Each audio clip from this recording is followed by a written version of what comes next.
നമസ്കാരം. മലയാളി വാർത്തയിലേക്ക് സ്വാഗതം.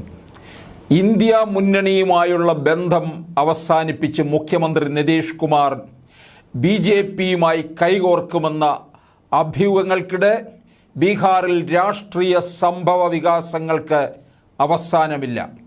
BJPയുടെ യോഗം ഇന്ന് ചേരാനിരിക്കെ നിതീഷ് കുമാറിൻ്റെ നേതൃത്വത്തിലുള്ള JDUവിന് പിന്തുണ നൽകാൻ സമ്മതിച്ചുകൊണ്ടുള്ള കത്ത് എല്ലാ MLAമാരിൽ നിന്നും ശേഖരിക്കുമെന്നാണ് റിപ്പോർട്ട്.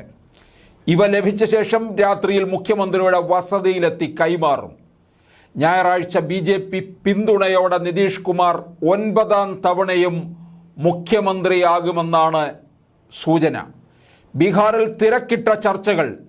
നിതീഷ് കുമാർ ഉടൻ തന്നെ രാജിവെച്ചേക്കും. ഉദ്യോഗസ്ഥർക്ക് കൂട്ട സ്ഥലം മാറ്റവും. ഞായറാഴ്ച രാവിലെ 10 മണിക്ക് നിതീഷ് കുമാർ നിയമസഭാ കക്ഷി സമ്മേളനം വിളിച്ചിട്ടുണ്ട്. നിതീഷ് കുമാർ മുഖ്യമന്ത്രി സ്ഥാനം ഒഴിയണമെന്നടക്കമുള്ള നിബന്ധനകൾ BJP ആദ്യം മുന്നോട്ട് വെച്ചെങ്കിൽ പിന്നീട് ഇതിൽ അയവ് വരുത്തിയെന്നാണ് വിവരം. BJP JDU സർക്കാരിൽ നിതീഷ് തന്നെ മുഖ്യമന്ത്രിയാകും.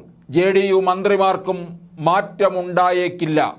RJD കോൺഗ്രസ് മന്ത്രിമാർക്ക് പകരം BJP MLAമാർ മന്ത്രിയാകും. BJPയിൽ നിന്നുള്ള 2 പേർ ഉപമുഖ്യമന്ത്രിമാരാകുമെന്നും സൂചനയുണ്ട്.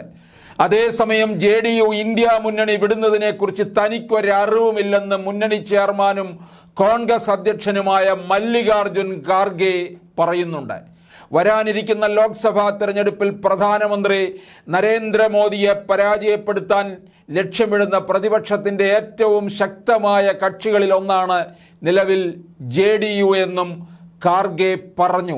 JDU സഖ്യം വിടുന്നതിനെക്കുറിച്ച് എനിക്കറിയില്ല. ഞാൻ അവർക്ക് കത്തെഴുതിയിട്ടുണ്ട്. അവരോട് സംസാരിക്കാൻ ശ്രമിച്ചു. എന്നാൽ നിതീഷ് കുമാറിൻ്റെ മനസ്സിൽ എന്താണെന്ന് അറിയില്ല എന്നാണ് ഖാർഗെ പറയുന്നത്.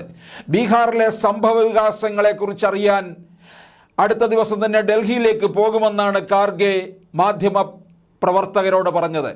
RJD നേതാക്കളും സ്ഥിതിഗതികൾ വിലയിരുത്തുന്നുണ്ട്.